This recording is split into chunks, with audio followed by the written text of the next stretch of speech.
Akoromogi kawa se wuok Homa Bay kar chung od bura ma Kasipul pod wantiere weche moting'ore kod jaod burano.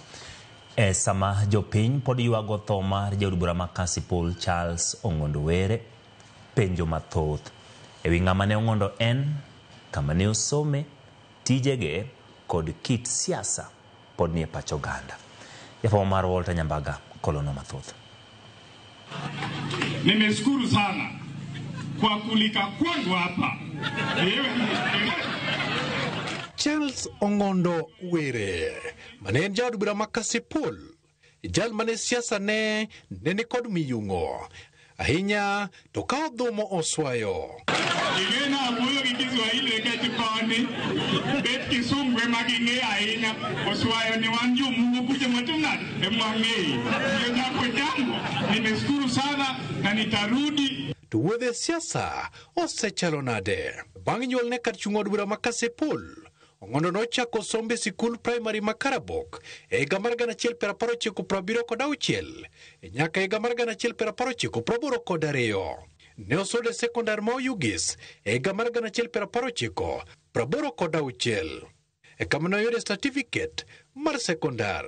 Bang' bedo kod yo machuok, Ong'ondo nodonje mbalariany ma Meru kendo timo tiegruok e rang'iny mar certificate e Towtend County midendo ni County Governance e higa mar 2012 nyaka 2013.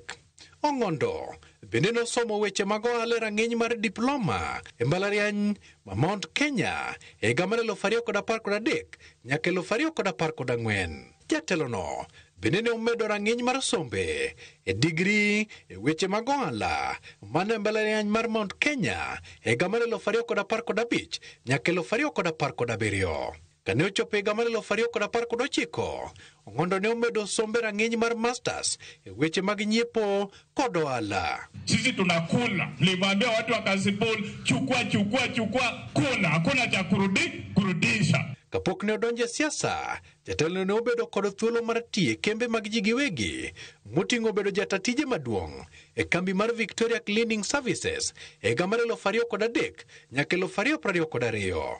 Ong'ondo bende oyudo thuolo mar tiyo kaka jatatije maduong' e kambi mar Metrocam Properties Limited e higa mar 2006 nyaka 2012. To e higa mar 2014 nyaka 2022, Charles Ong'ondo Were ne en jatatije maduong' mar kambi mar Benga Group Holding Limited kapok odonje siasa.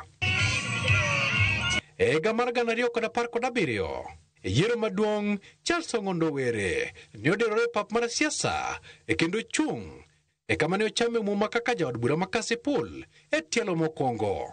E yiero mar 2022, Ong'ondo ne oyudo thuolo mar yombo e tielo mar ariyo kaka jaod bura ma Kasipul. E kinde mag siasa, Ong'ondo ne jakanyo mar ODM Matimata. Kamanyo orito, koro nyochopo higni 7 korito. To kopogore gi higni 7 manorite, osewuotho gi jo Kasipul higni mang'eny. An kaka Gladys Wanga gavana ma Homa Bay, awito siepna, awito jakora, awito jambakana, awito ng'ama wariego siasa.